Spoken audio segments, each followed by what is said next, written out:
What is happening, people? It is your boy Brad here. Welcome along to the Big Brad channel. And, well, the group stages for Euro 2020/2021 are done. Wow. I mean, some of the games, wow. I'm going to get into some of the games soon.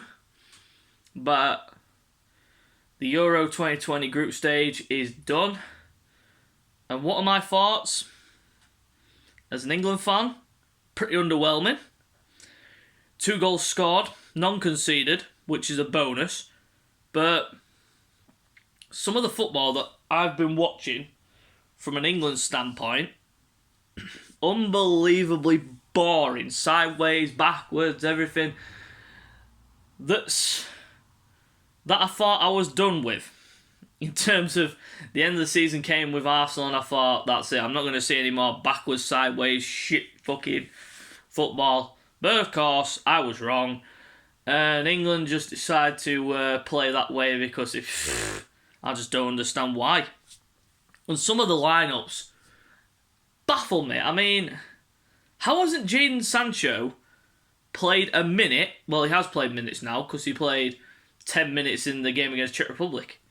I mean, how hasn't he even started a game, let alone even been brought on for a longer period of time? There must be something there. And there's one person as well who deserves more of a chance and deserves to play full 90 minutes, and that is Jack Grealish. I mean, he was drug off the other day after 60-odd minutes.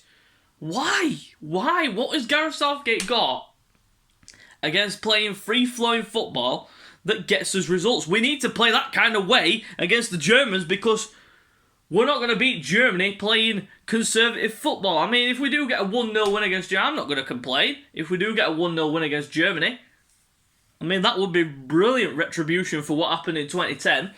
But I just can't see it. If Germany can bring their best form, which they haven't shown over the group stage, and I'll get to them in a moment. I'm going to go through all the groups and say what I think of each group in a moment. But for me, England, is it coming home based on the group stage? And if we play like the way we have against Germany, I don't think it is. But Germany are beatable. They are beatable. They only just scraped a 2-2 draw against Hungary in the final game. And the Hungarians, they were portrayed as the minnows in the group of death. I mean, that group swung more times than a merry-go-round. Amazing. On the final fixtures, it swung. Every team was going out. Every team was facing going out. But in the end, it's ended the way it has. And Euro 2020 is back at the weekend with the last 16. Some really tasty games in there. Belgium versus Portugal is one of them. Croatia versus Spain, that'll be a good game. Obviously us versus Germany, that's one of the main games in the last 16. But our route to the final is very, very, very interesting. Very interesting. It is really interesting. But I'll get to that later on in the video. But first of all, let's go through the groups. Starting off with Group A. I'm just looking at my wall chart over there. So the Group A was Turkey, Italy, Switzerland and Wales. The 2 teams that got through were the Italians, the Welsh and the Welsh, I think. Let me just go and comprehend with my board. And also Switzerland as well. They got through as one of the better placed third teams. There was 4 best third teams in the group stage, and Switzerland were one of those. So Italy finished with a 100% record of 3 wins, no draws, no losses. The Welsh finished with 1 win, 1 draw, 1 loss. So did Switzerland, and Turkey finished with 3 straight defeats in the group stage. Not the best way to go out, Turkey. But I've got to say, I am impressed with the Italians. I mean, Mancini, he has got them playing a brilliant brand of football. I've watched them every single game I've seen the Italians play. They have just amazed me, and they are one of the dark horses in this competition. I've been questioned about this dark horse business. I mean, a dark horse is a team that you don't expect to win. Italy were not one of the favourites heading into this European Championship. They were one of the dark horses for me, and that's how I'm sticking by it. I'm sticking by it. And same with the Dutch. They could be a dark horse. I mean, the favourites to win the Euros were France, Belgium, us, Germany maybe. Really, that's about it. And there's a few other teams as well, but obviously the dark horses for me are Italy and Holland, because they have produced some really good football over this group stage. So that is Group A. Heading into Group B, that would be Denmark, Finland, Belgium and the Russians. And Finland unfortunately missed out on the best third place teams, because they didn't have a really good record in the group. So let's take a look. So Belgium, they finished undefeated, 3 straight wins. Denmark finished with 1 win, a draw, no draws and 2 losses. And Finland finished with 1 win, 0-2, and same with Russia, 1 win, 0 draws, 2 losses. But the one real talking point from Group B was that of Christian Eriksen, who suffered a cardiac arrest during the first game against Finland. And fortunately, very, very, very, very glad, I am very glad he is okay and recovering at home, because he was released from hospital and he is now at home with his family supporting the team. And I mean, in the last game against Russia, I saw those goals, and my goodness, Denmark, they were all out to try and get into the last 16, and they've done it, and they face the Welsh in the next round. So going into Group C, the Dutch's group, so Holland, as they are now, well, the Netherlands, Ukraine, Austria, and North Macedonia. North Macedonia, they did indeed hold their own in this group, but unfortunately, they came out of it with 3 straight defeats. The Dutch went into it with 3 straight wins. They finished top. Austria finished second with 2 wins, no draws, and 1 loss.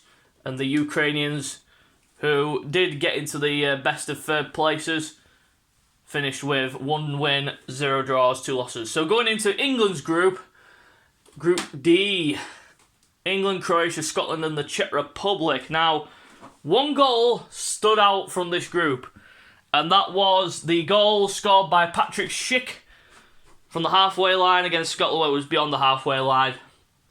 The way he looked at the goalkeeper, he had to make a quick flash of his neck to look at the keeper's positioning, and then he bent it like Beckham right over the keeper's head, and that was the best goal in the Euros so far. And it is the best goal in the Euros. I don't think anyone else has beaten that, to be quite honest with you. But, like I said earlier, England playing the boring, conservative football. They got 2 1-0 wins, and we finished top of the group. And let's take a look at the end group. So we finished with 2 wins, 1 draw, no losses. And Croatia finished with 1 win, 1 draw, 1 loss. So did the Czech Republic, and Scotland finished with no wins, 1 draw, 2 losses. So going into Group E, we have Poland, Slovakia, Spain and Sweden. Now this group was, again, underwhelming to say the least. Spain didn't really look themselves. They really looked slack in some games. But you've got to think, they've got Croatia next, and I'm telling you, Croatia, they haven't looked themselves in this tournament either, but we'll see what happens. So let's take a look at the group table. So Sweden finished with 2 wins, 1 draw and no loss as they top the group. Spain finished with 1 win, 2 draws, no losses. Slovakia finished with 1 win, no draws, 2 losses. And Poland finished bottom of the group. Robert Lewandowski FC, 1 win, no wins, 1 draw, 2 losses.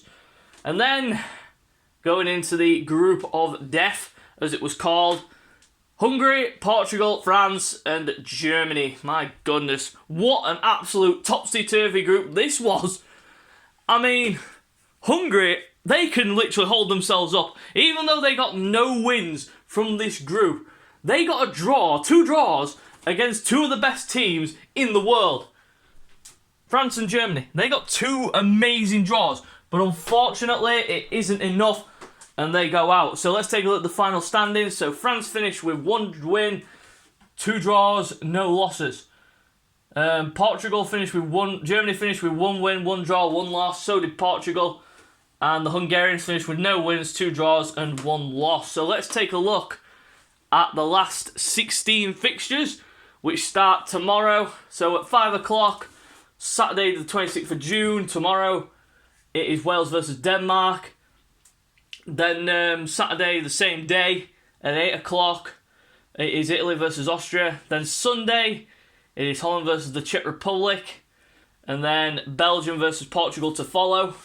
Monday at 8 o'clock, is there 2 games on at the same time there? Yeah, there is.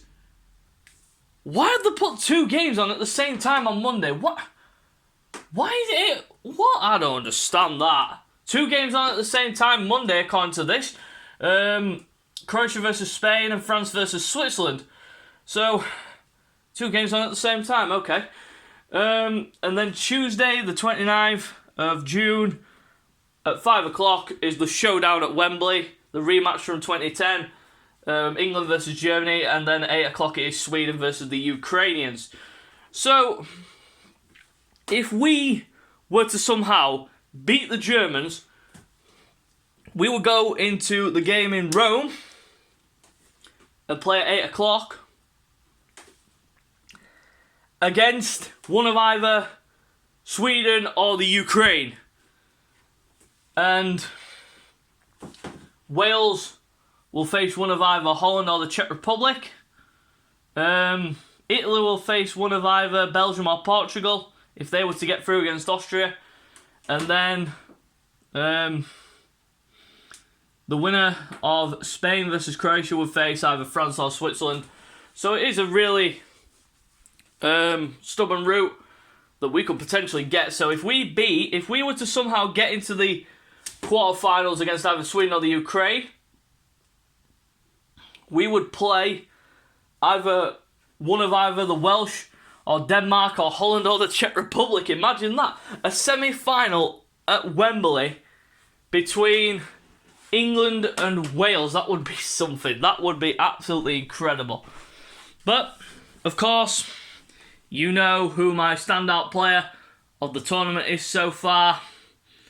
And it is, of course, the 36-year-old absolute icon, Cristiano Ronaldo. He has just, oh my gosh, that goal against Germany. I mean, he heads the ball out of his box and then he runs over 100 metres in like 14 seconds. The man is not a human being. He is literally another species. He has literally got the body of a 20-year-old, and he's 36, 37 years old. The man is an animal. The man is a tank. I mean, it's amazing. It's amazing how he's kept himself in such amazing shape all this time. But there are plenty of players standing out in this tournament, and yeah, it's been a really, really good tournament so far, and you get to see those players who have been linked with your club performing at the Euros, aka we've been linked with, I don't know, Manuel Locatelli from Italy, Alexander Isak from Sweden, Zaki Çelik from Turkey for right back, and plenty of other names have been thrown up here and there. But we roll on to Tuesday for England against Germany. Should be a cracker. And hopefully we can get retribution for what happened in 2010 with the ghost goal that wasn't given. When Frank Lampard lobbed it over Manuel Neuer's head, it hit the bar, went over the line clearly.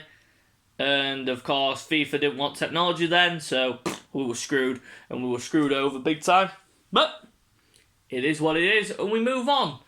But the team that I would play, and this would be my 11 against Germany, I'd go John Pickford in goal.